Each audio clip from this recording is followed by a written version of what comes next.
I believe that's everything. I hope so. Yes, it's a lengthy business. You must be tired. I'm so excited. I wish we could take the youngster right home with us. When do you think we can expect to get him? Oh, well, it's... Oh, just a minute. I'm afraid I forgot something. I have to sign these. These give us permission to check into every detail of your private life.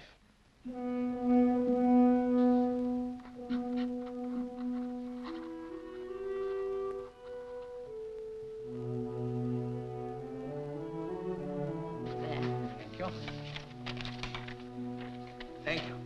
Well, that does it, I think. I'm sorry to have kept you so long, but you understand that we must be most careful. After all, it's a child's life. Our investigation can't be too thorough. How long will it be? Well, it all depends. Matter of months, perhaps. But we'll keep you posted. Thank you very much. Eve, dear, we'll be late. Goodbye, and please hurry. Goodbye. Goodbye. Goodbye. Bye.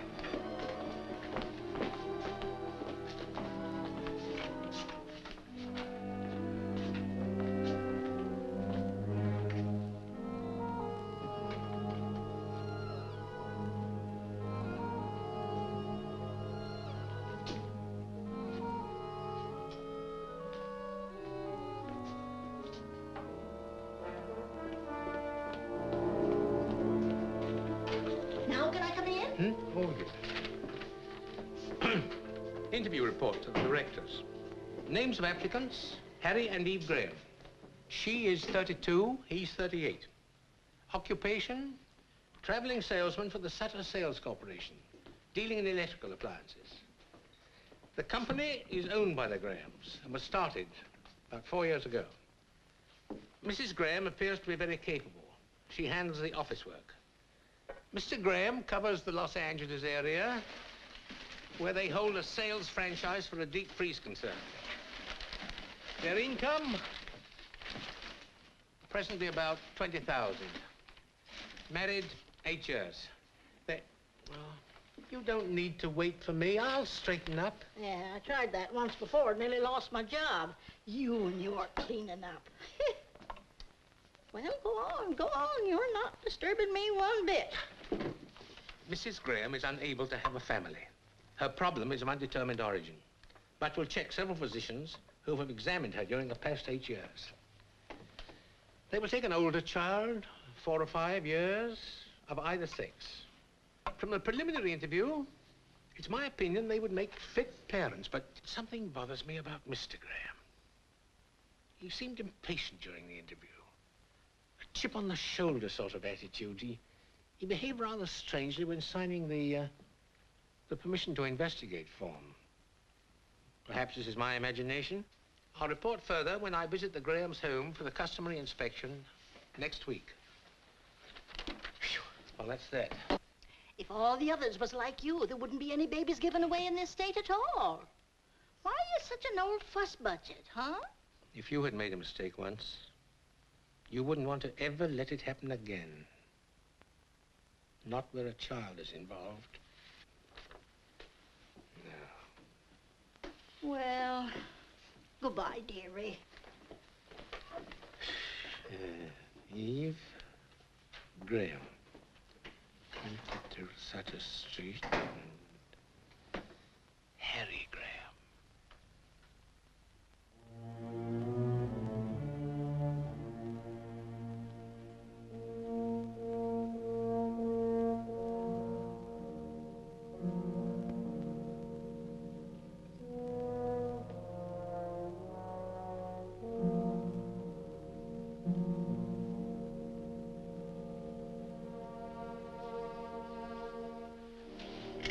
Hey.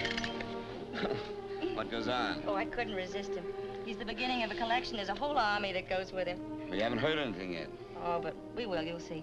Mr. Jordan looks like Santa Claus. Just like a man who gives babies away.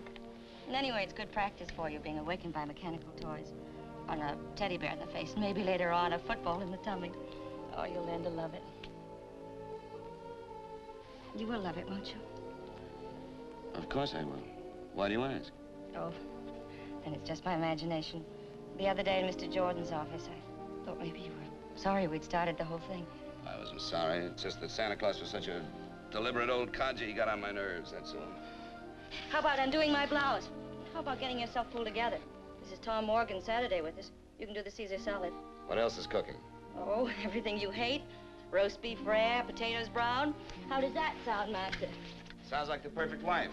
Good in the office, great around the house. I wonder if it will like him. Well, if it doesn't, I'll keep it myself.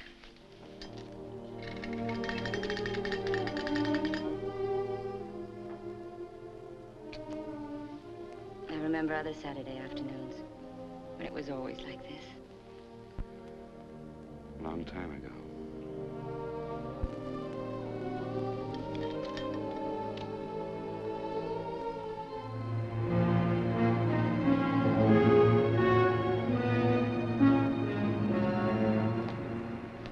You know, this really is a beautifully planned apartment. Yes, we think so. Oh, immaculate. You sure you won't have something? A Coke? Could I have a glass of milk instead? Yes, surely, sir. Thank you. My stomach, my work, all the tension. If you don't mind my saying so, Mr. Jordan, I think you take your work much too seriously. It's not worth it. I think it is. By the way, we've begun our investigation on you. Oh? How's it look? Everybody speaks very highly of you. But? I've been a salesman too long not to recognize sales resistance when I see it, Mr. Jordan. I have a feeling you don't want us to have the child. Oh, I wouldn't say that.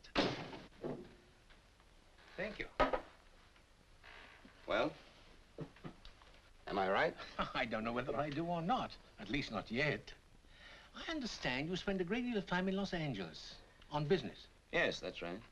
Then perhaps you could give me the names of some of the people down there with whom you work. Oh, it's all routine, nothing more than that. You're very conscientious, aren't you, Mr. Jordan? Well, I'll drop you a line and refer you to lots of people in Los Angeles. There's something else about me I think you should know. I have a small mole on my right shoulder. Would you like to see it? Oh, Mr. Jordan, I'm sorry I'm late. That's all right. I was early. What are you two doing in the kitchen? Mr. Jordan's been looking us over. I've seen your home. It's pleasant. Very pleasant indeed. Won't you stay for dinner? Oh, thanks. I can't. I have to get back to the office. Lots more paperwork to do there. I'll see you to the door. Oh, thank you. Goodbye, Mr. Ray. Thank you, Sister. Thank you.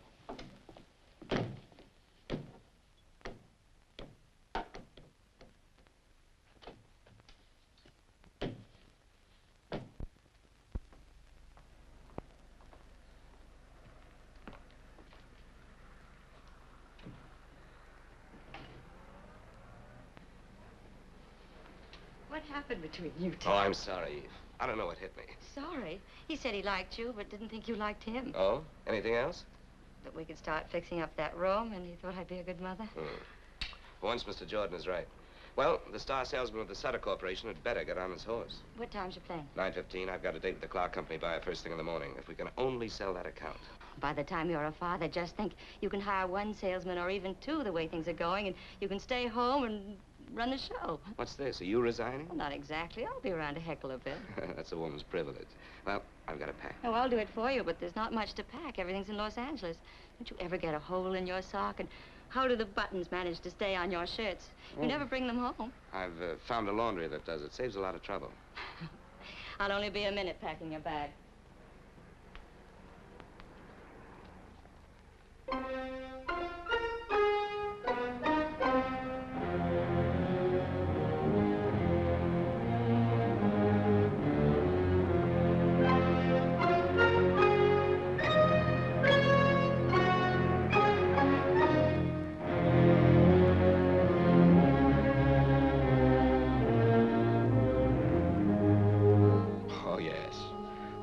Graham very well. Like him. He handled our product for several years until... Until what? We didn't fire him, if that's what you're getting at. He fired us. Got a better deal. I see. I'd give my shirt to get Graham back. And you can tell him I said so. Thank you. Thank you very much.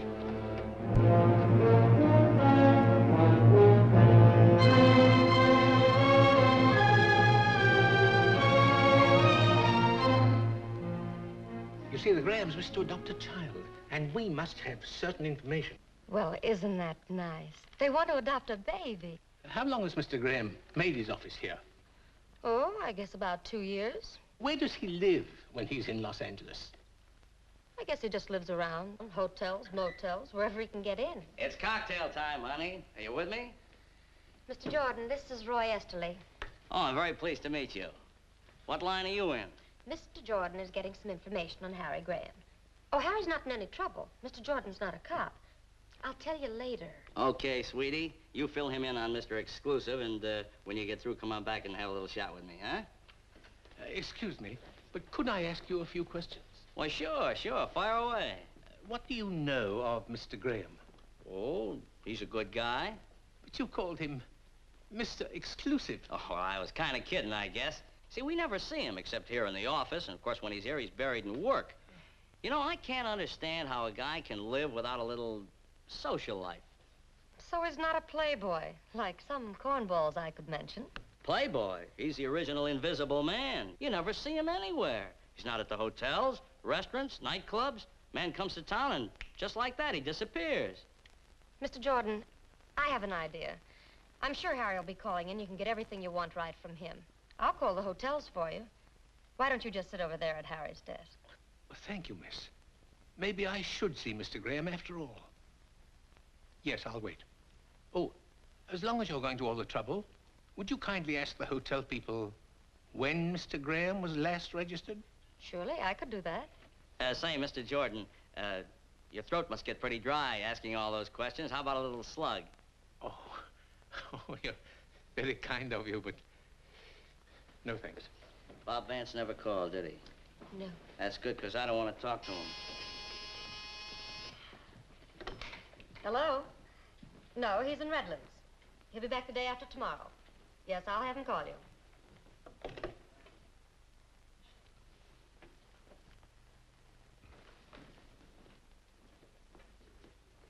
Harrison Graham. Harrison Graham. Good night.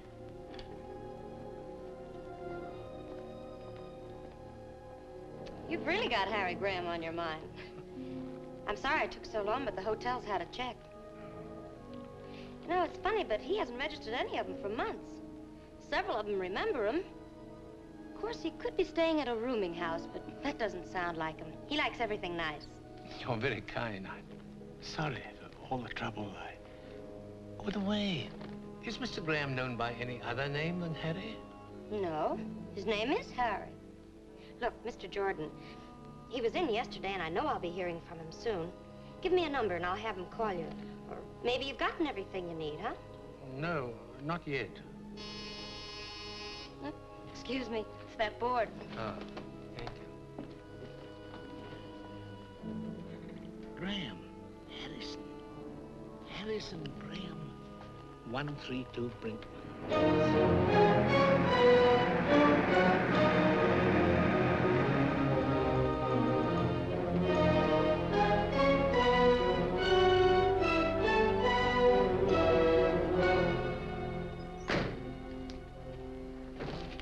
Wait for me, please.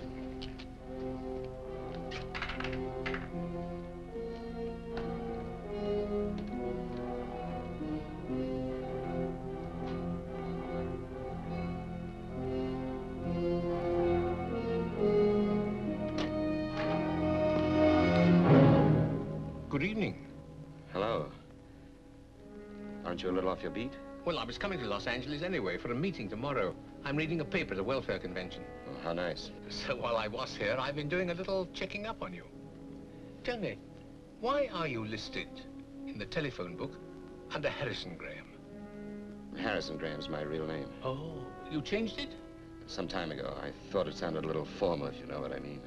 Yeah, but in San Francisco, you're listed as Harry. The phone company got it mixed up. Look, I'm dead on my feet. I just got home from work a couple of hours ago. Suppose we meet for lunch tomorrow. Maybe we can learn to get along. Well, I'm busy tomorrow, but I'm sorry I bothered you. But after all, it is my job. I understand. Yeah. Good night. Good night.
Tell them to go.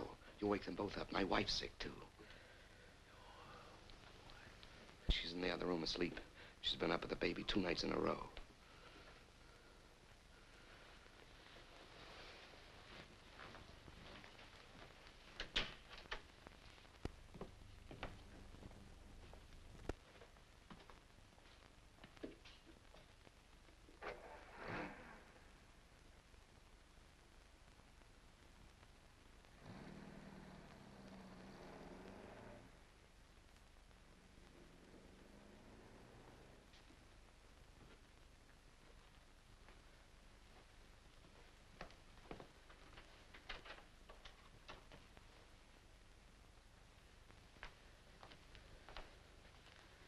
How long has this double life of yours been going on?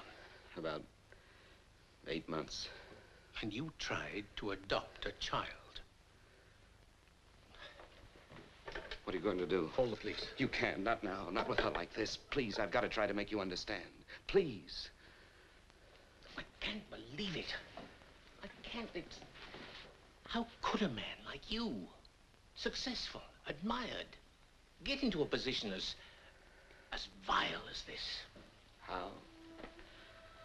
I don't know. I don't know how. Loneliness, I guess. Have you ever spent half your life living in hotel rooms, eating in restaurants with only a newspaper for company, walking the streets, looking for a movie you haven't seen? Well, that's the way it was one Sunday afternoon when I was stuck in Los Angeles. Couldn't get home to spend the weekend with Eve. I called her, but we didn't talk about us. She was in one of her executive moods, career woman. You've never seen her that way. She's different now. Anyway, when I got off the phone, I was twice as lonely. I felt as if the walls of the hotel room were closing in on me. So I decided to go out for a walk.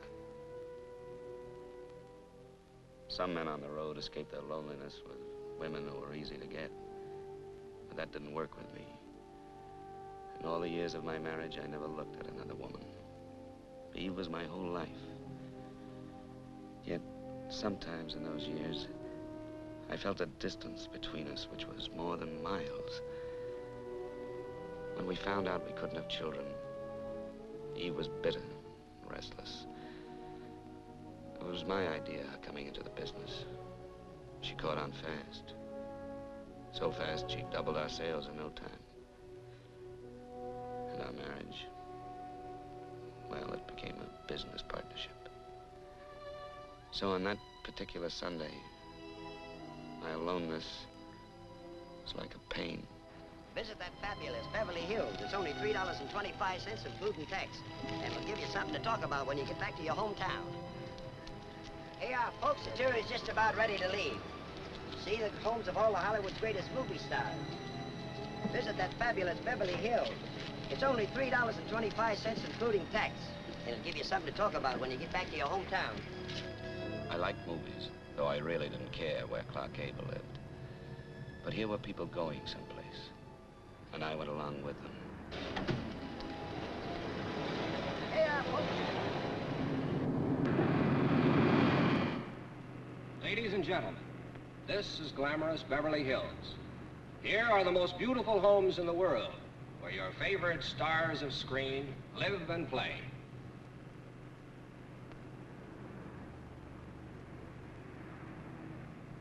Over there is the home of a woman who knows Hollywood best, a lady who shares her secrets with millions, Luella Parsons.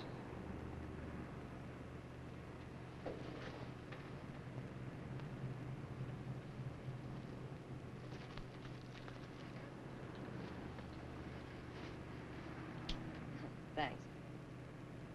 Here we are. On your right is the home of that shy and modest man, Harvey's friend and yours, Jimmy Stewart. Now take a look on your left, and you'll see the home of that funny, funny man, Jack the Miser Benny.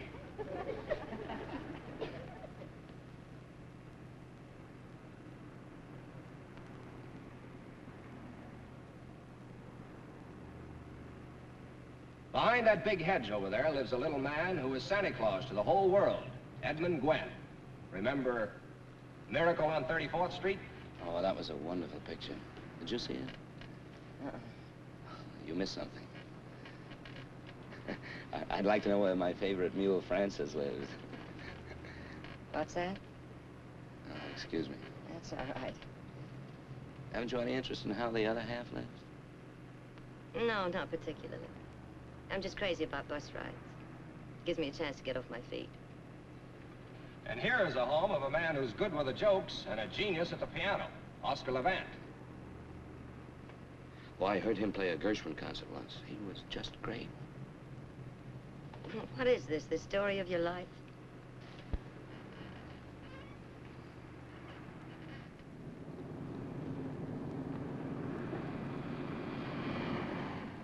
Were you wondering where our glamour girls are?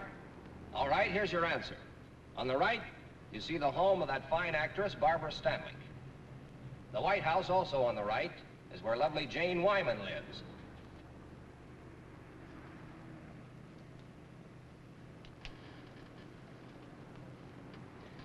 You know, you just like me for my lighter, that's all. I could give up smoking. Thanks. Don't mention it. If this is a sample of your work, you're not very good at pickups. I know. I haven't had very much experience at it. This is the first time I ever tried to pick up a girl. Oh, gee, that's too bad. I should be better at it. How's that? Well, I'm one of those terrible fellas that frightens the farmer's daughter, you know. I'm a traveling salesman, only a kind of backwards one. Yeah, you could use a few tips, like, I'm sad and lonely, just want someone to talk to. Don't know any nice girls in this great big town. How about a few laughs? You know, I wanted to say all those things to you just now, only on the level. Thanks, Coach. Do you mind if I sit here? Well, there's not much I can do about it. You're here. You know something? I was a farmer's daughter once. Really? Yeah. I don't know what it is, but you don't scare me at all.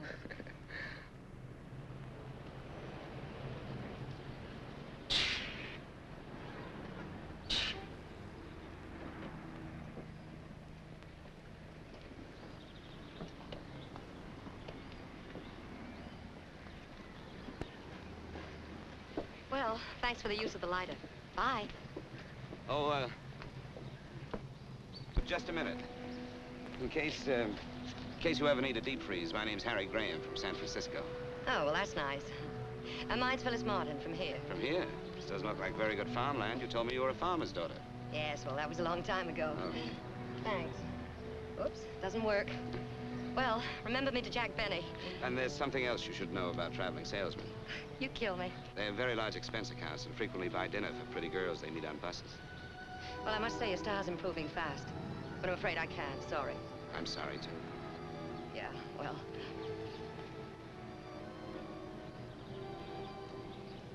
Do you like Chinese cooking? Sure. Why? Have you changed your mind? I know a place that has the greatest water chestnuts in town. If you can stand water chestnuts. I'm mad about them. Let's go. All right.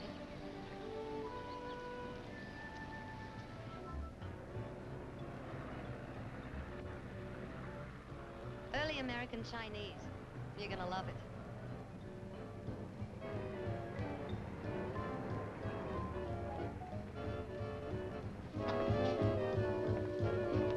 Cozy little place, isn't it? Do we have to eat here?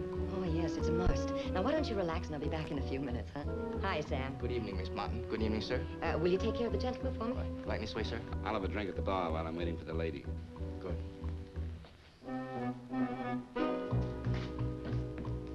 Scotch and soda, please.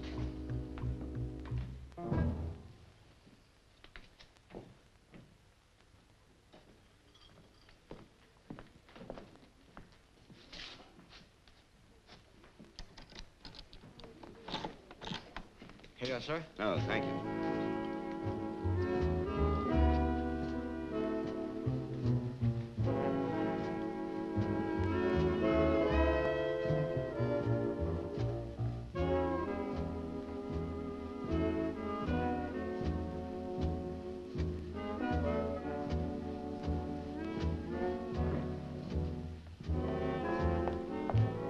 Dinner's ready. Table's over there. Oh, no. What are we playing, charades? The outfit came with the job. I work here. I don't believe any of this. Well, the pain will wear off in a minute. Just follow me. Egg soup. Very healing. I ordered the rest of the dinner for you, too. Aren't you allowed to sit with the customers? Maybe later. Well, go on, eat your soup. It's the only genuine Chinese dish we serve here. Guy who owns the place used to run a string of hot dog stands. His name's Hannigan. You sure you can't sit down? No, I can't. Try it. How was it? Tastes good. Say, where are all the people? Oh, Sundays are quiet. And all the rest of the week. How long have you been working here? About 6 months. I needed a job, and Hannigan needed someone to liven up the joint. You can see I've been a howling success. Come on, sit down, huh? No, I can't. Say, where'd you say that farm was? I didn't. Little place called Pennsylvania. How'd you get all the way to Los Angeles? Well, I wanted to see the world. So you started with China, huh? That's right. You know something? They've never heard of chop suey in China. You don't say. That's right. It's the house specialty here. And the next course, you can stand it.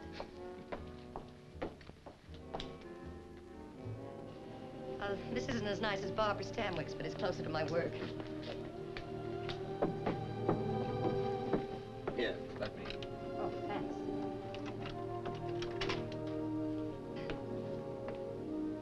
Well, thanks for a lovely evening. It was nothing. Drop in again sometime. So long. You know, we've been together 7 hours, and I still don't know a thing about you, except that you're the nicest stranger I ever met on a bus. Well, I don't know anything about you either. Let's leave it that way, huh? All right. I will tell you one thing about myself, though. What's that? On that bus this afternoon, I felt just as lonely as you did. I feel better now.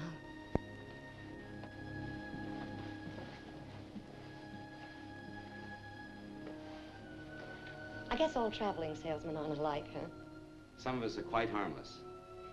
Yeah, you're kind of special. Good night.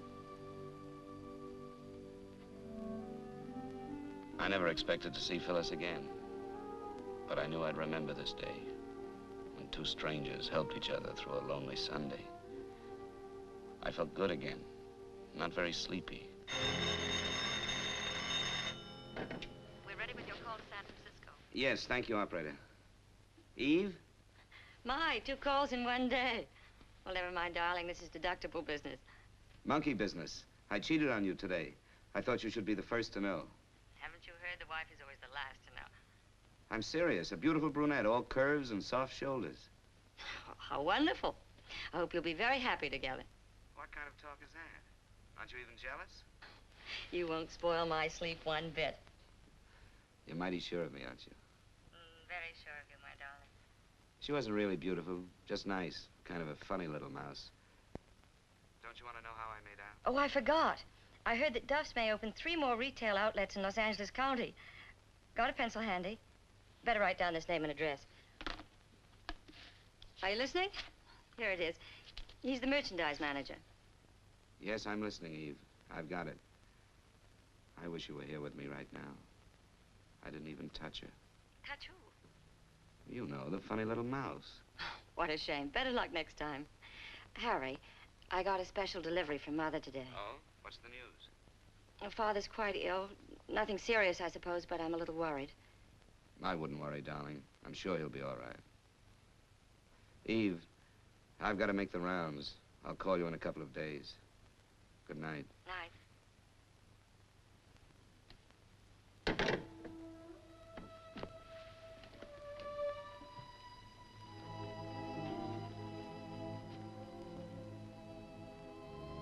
And in a couple of days, I did get home. Dead tired and a little bit sick of the deep freeze business. I only wanted a weekend with Eve, but she had other plans, big plans. Tom Morgan, our lawyer, was there. Carl Forbes.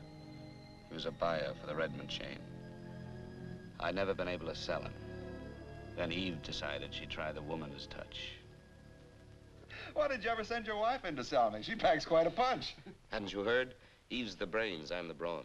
Oh, don't listen to him. I'm just Harry's little secretary trying to get along. I was afraid you'd ask me how the thing worked. Well, how does it work? Would you like some more coffee? No, thanks. Now tell us all about the superior mechanical features. All right, but stop me if this gets too complicated for you. In the home size, there's a special condenser that eliminates the fan noise and the outside moisture. The single-phase motor is completely sealed, so it has greater efficiency, and we can prove to you in normal operations that our product will save you in electricity 2.5 cents per hour, and the lid is counterbalanced. We just happen to have a model in the kitchen. And if you have your combination Phillips screwdriver handy, Mr. Forbes, I'd be happy to take the freezer apart for you. Any questions? No questions. And no demonstration, please. I'm convinced. At least almost. Perhaps another little brandy? Harry, Mr. Forbes would like some more brandy. Harry? Oh, of course. Sorry. Tom? No, thanks. No more. How about a little poker? The evening's so nice, we might play on the terrace. I'm afraid of you, but I'm game. Me too. Oh. Come on, Harry. Let's have at it.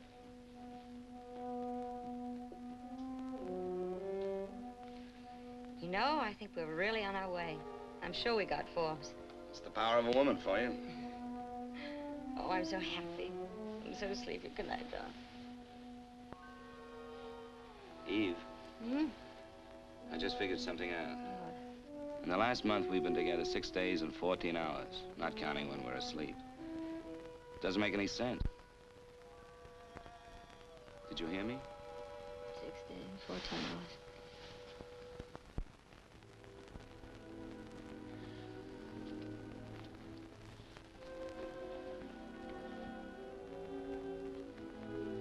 Eve, let's go away tomorrow. Doesn't matter where. Just as long as we're together, huh? Of course, we'll go away sometime, darling. We'll go to all those glamorous places that Holiday writes about. And we'll do it Frisk happened to. Let's not wait, Eve. Our marriage is the only thing that really matters. I love our marriage. My dog.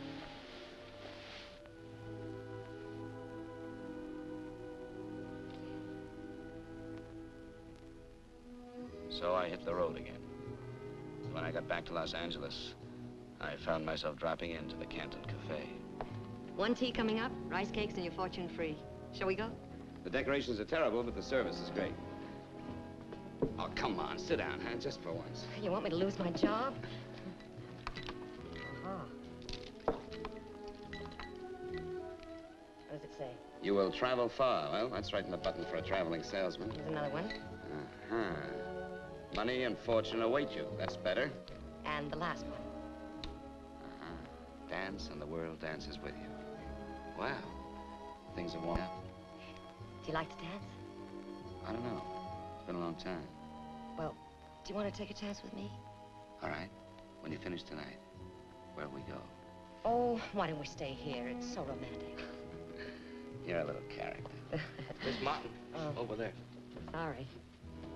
See you later.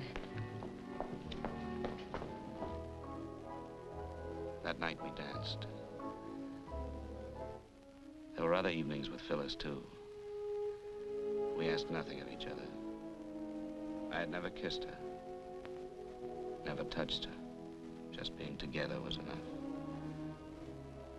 But all the time, I suppose we were fooling ourselves. Ready? Good night, Sam. Good night. Good night. Thanks. Well? Phyllis, tomorrow's my birthday. Do you want to have dinner with me? Help me celebrate? I'd love to. And tomorrow's my day off. I'll pick you up at 7.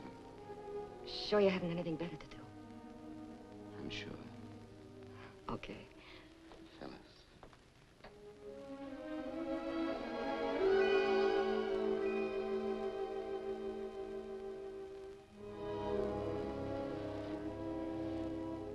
Good night, Harry. Good night.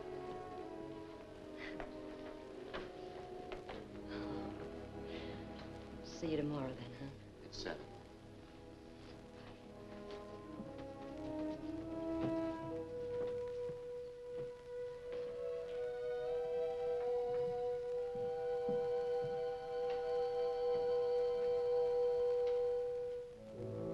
spent my birthday trying not to think of Phyllis. Still, I felt her closeness. I was finding out that I was not the take-it-and-leave-it kind. I knew then I couldn't see Phyllis again, that night or any night. I felt like someone who walks away from the edge of a cliff, back onto solid ground. I felt pretty low, too, about walking out on her. But it was better this way, much better. Come in. Tray's over there.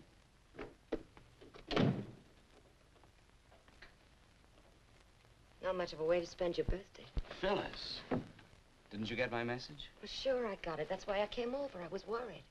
What's wrong? Nothing serious. I think I'll live. Just a headache I couldn't shake. Yeah? Feels better. Lots better. Oh, I brought you a birthday present. It's nothing much. Just a Cadillac. Well, don't you want to open it? Sure, I'll open it. A bit flashy, but I thought you'd like it. Smells good. I do like it. Thank you, Phyllis. Well, I may as well put a gift to work. Just close your eyes now. We'll take that headache away.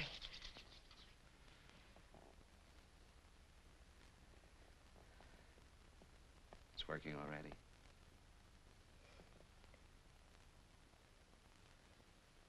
Any happy returns?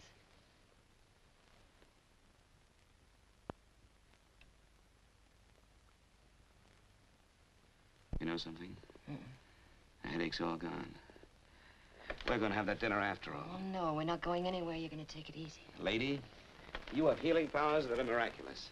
I can already hear a soft piano, champagne corks popping, and I know just the place we're going to. We're going to Acapulco. You're crazy. Yes, and I need a shave, too.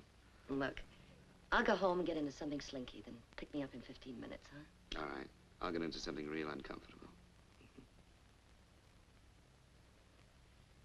You kill me. See you.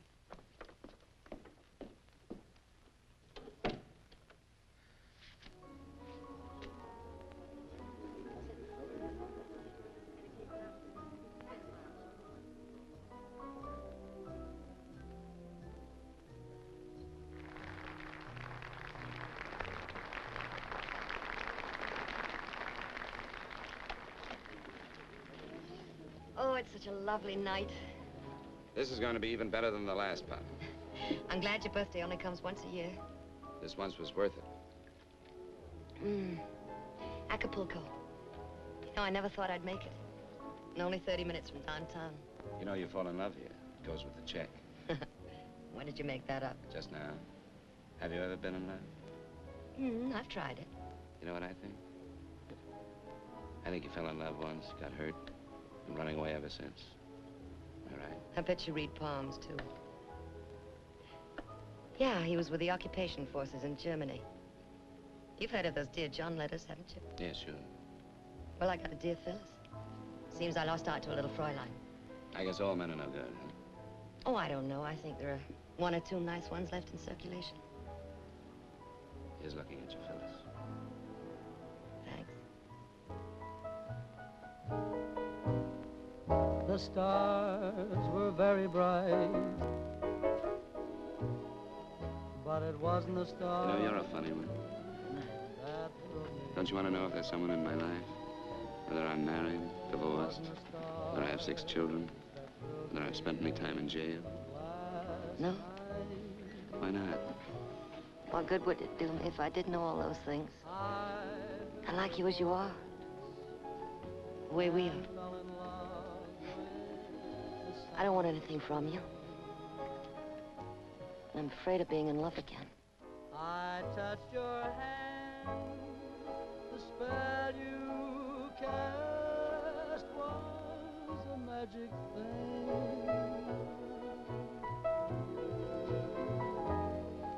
We watched the moon in flight, but it wasn't the moon that thrilled me. No, it wasn't the moon that brought such delight. I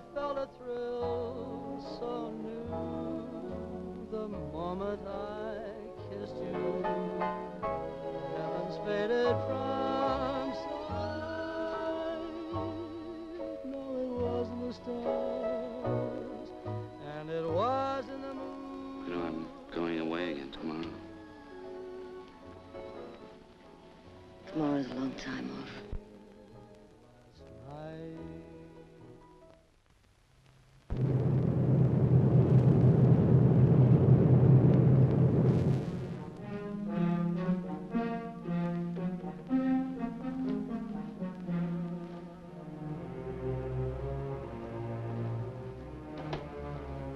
Eve?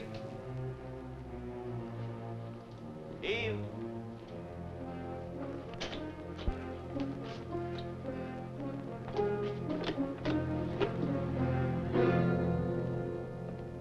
Eve.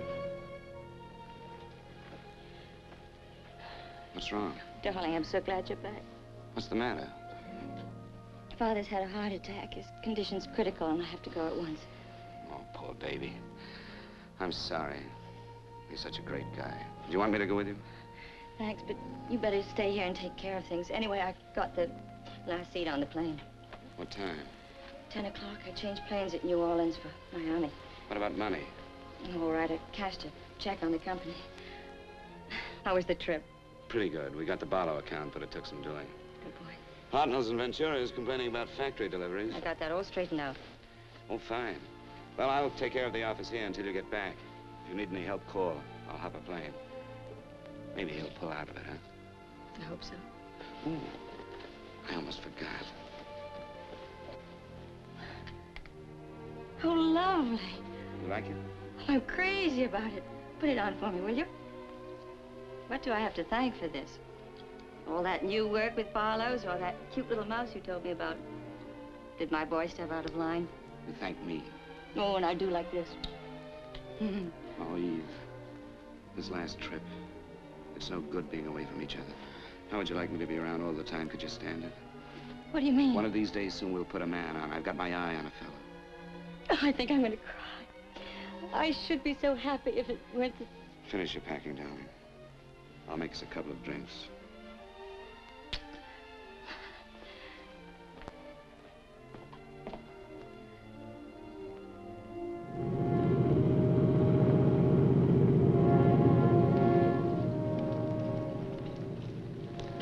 I've been thinking about something. What was that? How about your being here with me all the time? I didn't realize home meant that much to you. I've been so wrapped up in the business that I thought you liked things the way they are, traveling around and meeting people. I did, but I've had it. Now I want to stay put. And I was wrong about something else, too. Wrong? For nearly 4 years, ever since the doctor said, no baby, I hated myself and you and everybody. I was resentful when you suggested adopting one. I couldn't see taking care of somebody else's child. Remember that? Yes, I remember. I was wrong. What made you think of it now, after so much time? Maybe it was the telegram from home. I suddenly thought of how much my family meant to me and how much they loved me. And it seemed selfish not to pass it along to a little child that needed it. Even if it isn't your own? It doesn't seem to make any difference. You still want one? Yes, of course I do. Well, then, would you see maybe about getting one while I'm away? Yes, I will, Eve. Tomorrow morning, the very first thing. I thought you'd forgotten all about it, that the business was our baby. Will you forgive me for taking so long? Yes, I forgive you. Announcing the departure of American Airlines Flight number 516 to Atlanta and New Orleans, connecting with Miami. All aboard, please. Well, that's us.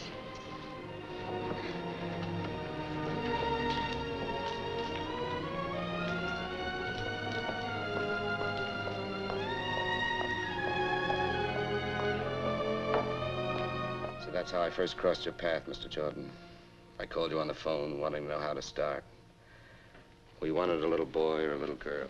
Didn't make any difference which. And we wanted it faster than any child had ever been adopted before. But you told me it wasn't as easy as all that. And how right you were. Yes. You wanted a ride, roughshod, over all our rules. Now, what changed you? What happened after that? I stayed close to the business, except for 3 flying trips to Florida. You see, Eve's father had improved, but it took a lot out of her mother. She collapsed. Went on month after month. There was nothing Eve could do except stay there. It had been over 3 months since I had seen any of our accounts. The business showed it. I had to make the rounds. I did my work. I didn't see anybody but the customers in Los Angeles. Of course, I thought of Phyllis. I wanted to see her, but not the way I saw her the last time. Anyway, before I left town, I dropped in at the Canton Cafe.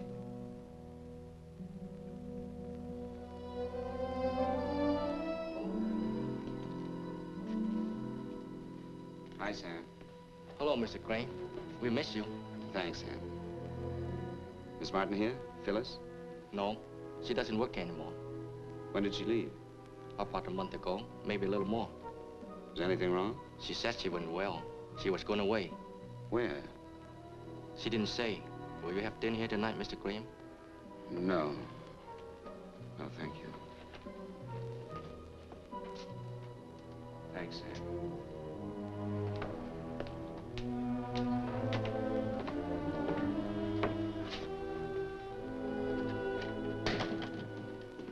Yes? Is Miss Martin in? Miss Phyllis Martin. What do you want? My name's Harry Graham. I'm an old friend of hers. Does she still live here? She still lives here, but she isn't feeling well. She doesn't want to see anyone. Well, I've got to see her. You remember me, don't you, Mr. Graham? I've spoken to you on the phone several times. Oh, yeah. Yes, I remember. Come in. Thank you. I think she needs you. Her room's right up there, first on the left.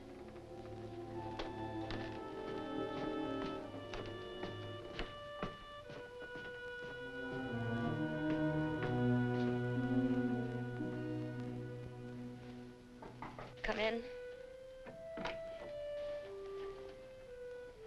Harry. Hello, Phil.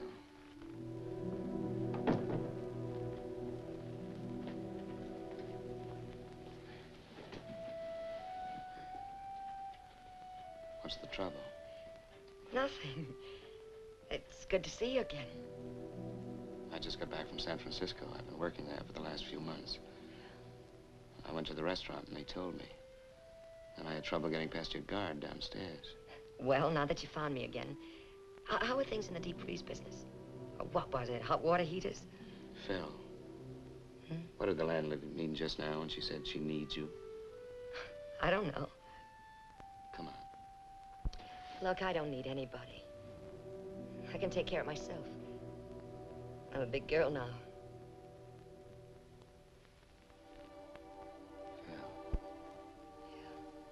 Was it that night? My birthday? It's yours, if that's what you mean. I know. Harry, you don't have to do anything about it. But I want to do something about it. No, I don't trap my men this way. You're free just as you always were. Why didn't you want to see me? What were you afraid of? I don't know. I guess maybe I was afraid you wouldn't want me to have it. I don't think I could stand that. You see, I never had anything of my own until now.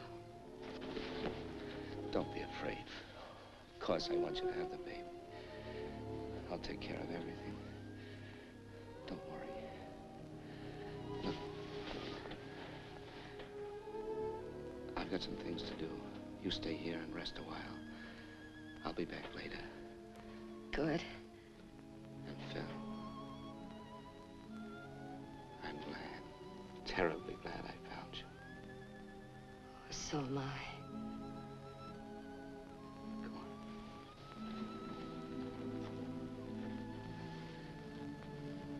You get some rest.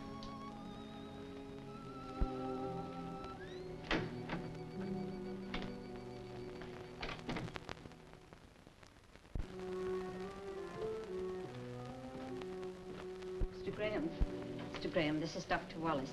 He's taking care of Phyllis. I was just going up to see her. How is she, Doctor? Could I speak to you for a minute? Yes, sure. Excuse me. I think she's going to be all right. She's had a rough time of it this last month. 2 transfusions. And she's not very strong to start with. Then there's the mental, emotional state to contend with.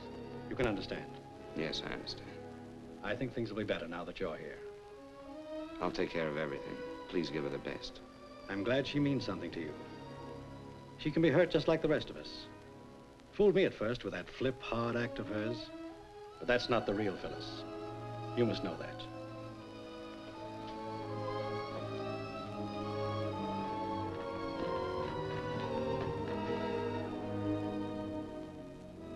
I'll can a man call a woman his wife for 8 years? Someone whom you love, who loves you. How can you call her and tell her that you must have a divorce? Worse than that, you've been unfaithful. You're going to be a father. How can you hurt someone so much?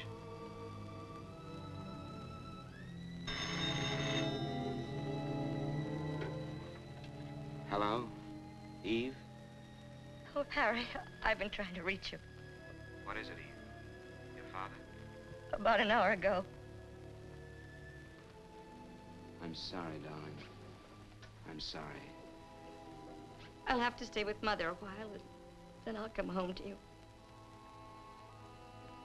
Can you hear me? Yes, of course I can hear you. Are you all right, Harry?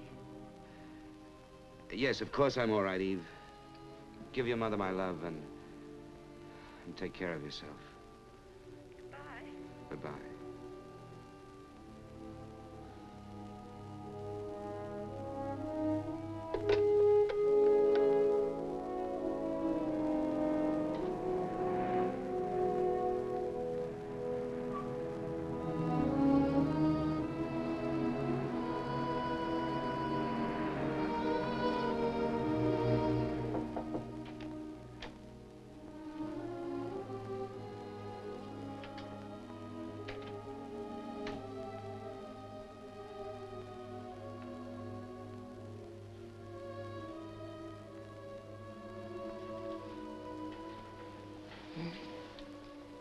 Hello, Phil. Hello. I forgot to ask you something. Yeah, what was that? Will you marry me? No. Not this way. I'm not asking you. I'm asking you.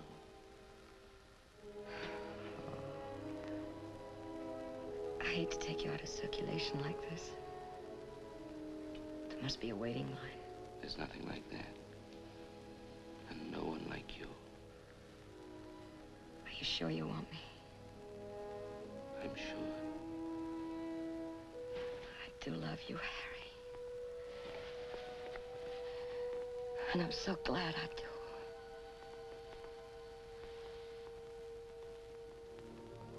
I stayed with her until she fell asleep. You may laugh, Mr. Jordan, but for the first time I felt needed. I loved Eve, but I never felt she needed me. How did you expect to get away with it? I didn't. What did you do when Mrs. Graham came home a few weeks after your other marriage? Why didn't you tell her then? Wasn't that the plan? Yes, that was the plan. That was also the time when you came in again, Mr. Jordan. Do you have some cream? Oh, I have been away a long time. I never take cream, remember me? I'm sorry, I forgot. I have a surprise for you. Surprise? A sentimental surprise. Come on, bring your coffee.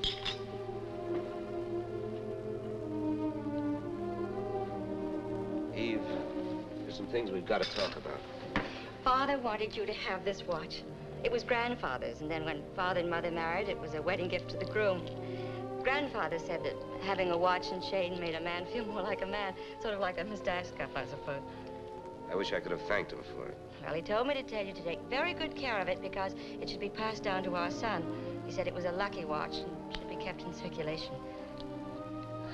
Our son, I'm glad he didn't know how I let you down. You haven't let me down. You couldn't. Yes, I did. When I learned I couldn't have a child. And that's when I became the little efficient white-collared girl. I forgot some things. You didn't forget. Maybe I became the absentee husband. Wanted to show the business world we were smarter than the rest. And we did show them. Listen, Eve. Come on. I've got another nice surprise for you.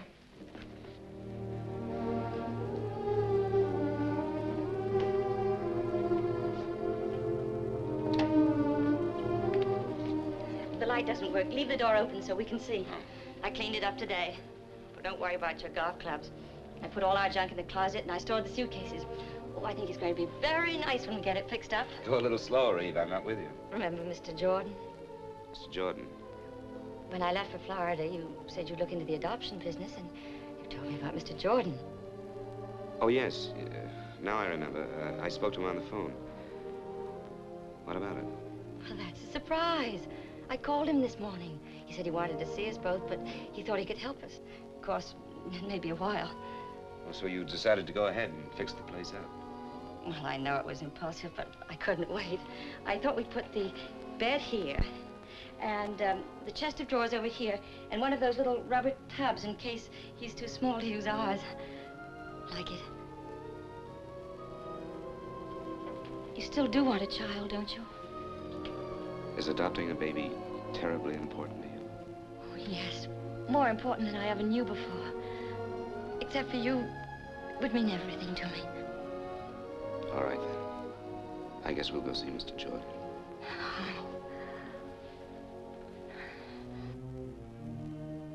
So that's how I crossed your path once more, Mr. Jordan. What was in your mind? Did you think you could live this life for a lifetime? Well, when I realized how much a child meant to Eve, I decided to help her by staying married until the baby became legally ours.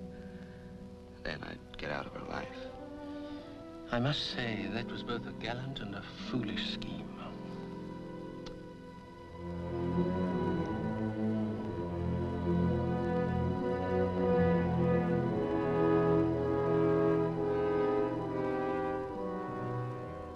Those were months of panic, fear. Like the night my son was born prematurely, just as the doctor predicted.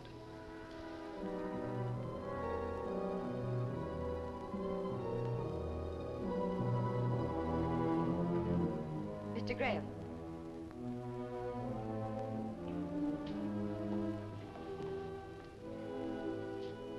Mr. Graham, you have a little boy. You can see him through the window down there.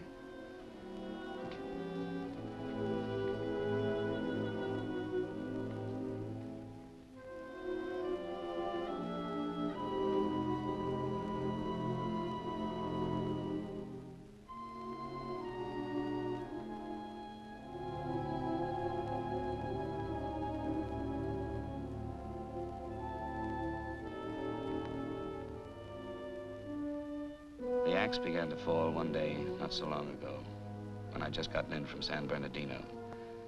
I'd stopped by the office to clean up my desk. It was Eve's and my anniversary. I tried to get home, but I couldn't make it.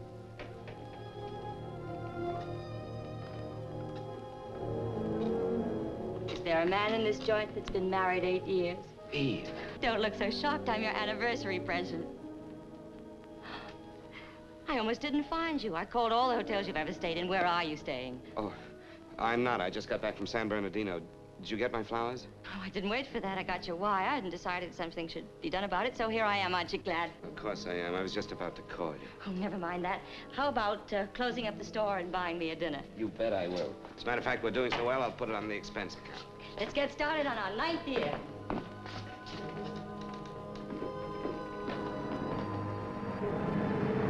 After dinner, he wanted to take a walk. I was afraid every step of the way. Yet I tried to get into the holiday spirit for her sake. For a moment, it was like old times, until... Mr. Graham, if you're going home, could you give me a lift? Some other time. See you, Ricky. Who's he? Store executive, son. I have dinner at that place, Hausner. What does he mean by home? Oh, the Chapin Park Hotel. I stayed there a while back. They live nearby. How about nightcap? Love it.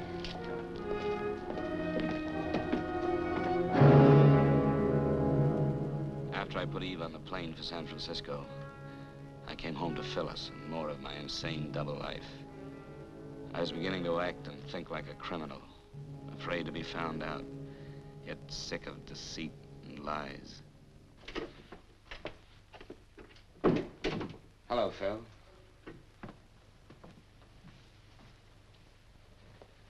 Danny asleep? That's right. All right, Phil, out with him. Surprised you came back. What do you mean?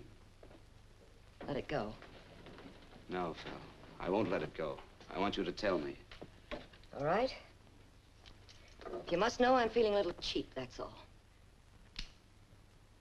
Ricky. Worse than that, Ricky's mother. Oh, she couldn't wait to phone me all the grisly details. Made a wonderful story out of it. You know, just like the Sunday papers. Husband's supposed to be out of town. Secretly meets another woman. Secretly. He might have done a neater job of it, Harry. Yes. Yes, you're right. Getting awfully excited over one, aren't I? There must have been others. No, no others. Well, that's a comfort. I'm behaving like a fool. After all, I dragged you into this marriage. Stop it. Don't say that. It's not true, and you know it. Leave me alone, will you? Listen to me. There's something I've got to tell you. Please. Just leave me alone. Phil. Phil, you must listen. Harry, get out, will you? Phil. Get out.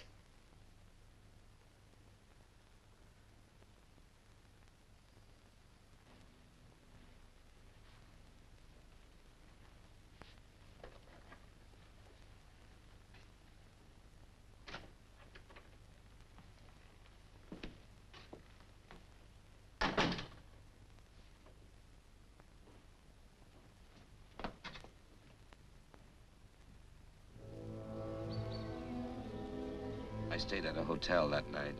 Made a date to see Phyllis the next day. There were things we had to talk about. She said she'd meet me in the park near the house. It's hard to explain my thoughts as I sat there.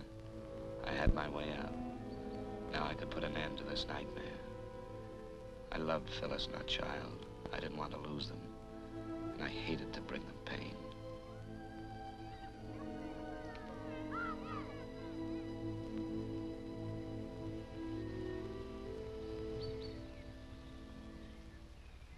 Hello, Phyllis. Hi.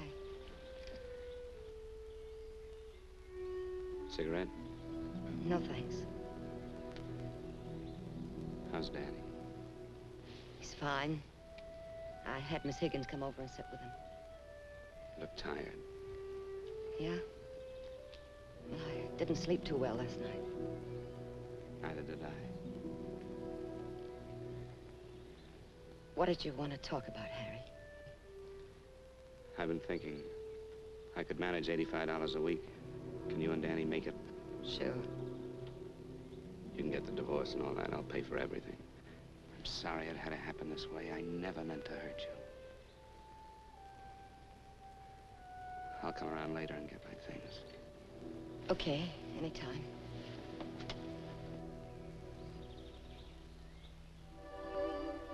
Goodbye, Phil. Goodbye.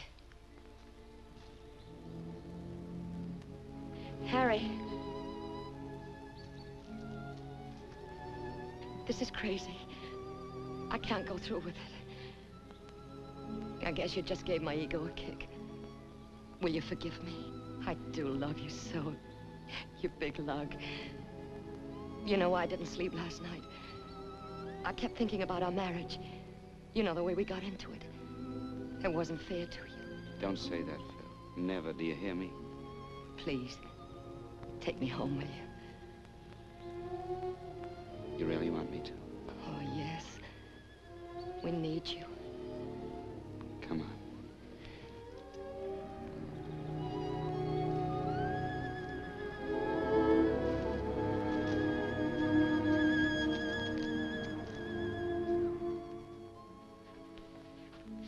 So you had your out and couldn't take it. And yet all the time you knew it had to end this way. Now you're going to call the police. Well, maybe I ought to thank you. I'd like a taxi at 132 Brinkman Street, please. That's right, thank you. I'm not a policeman. It's not my duty to do anything but see that the juvenile wards of the state of California are given decent homes. I'll pick up my taxi outside.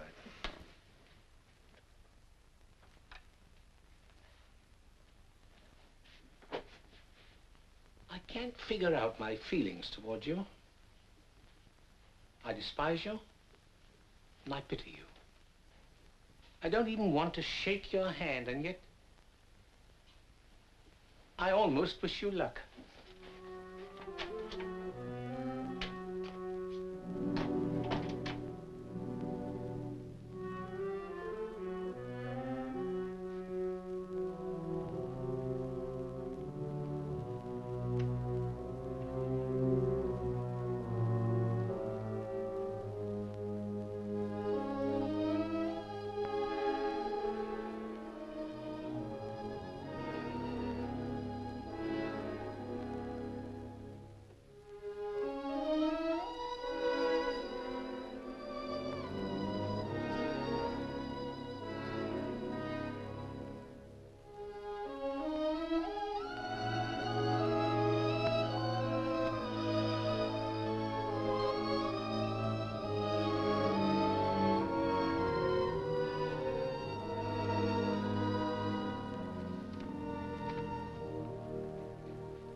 Dearest Phyllis, just a moment ago, I watched your sweet face as you slept, knowing I had to hurt you again. And when I tried to say goodbye to Danny, it was almost unbearable. I cannot expect you to understand what I'm about to tell you.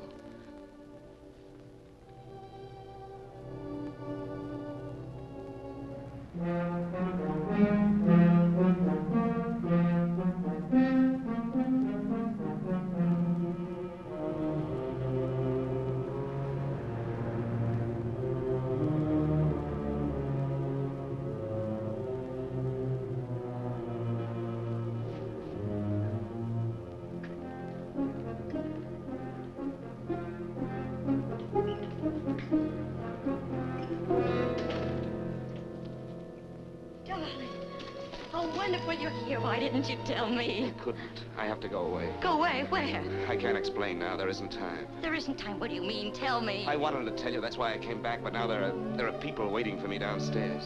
People? What are you saying? All I can do is pray that one day you'll forgive me. Try to remember one thing. I love you.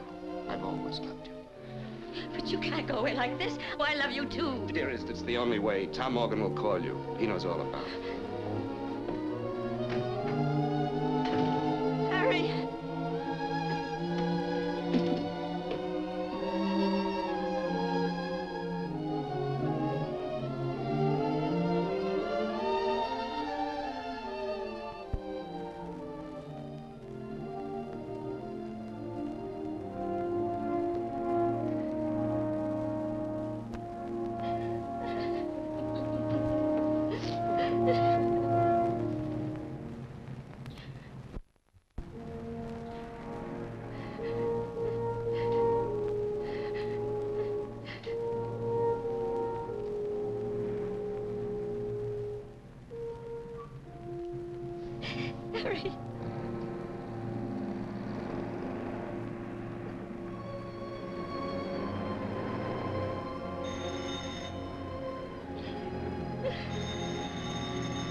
Harry Graham is in no sense a hero, certainly. But neither is he a monster. He's an ordinary man that made one terrible mistake. In this case, there's a peculiar sense of irony. If Harry Graham had taken Phyllis Martin as his mistress, some people would have winked an eye and turned their head.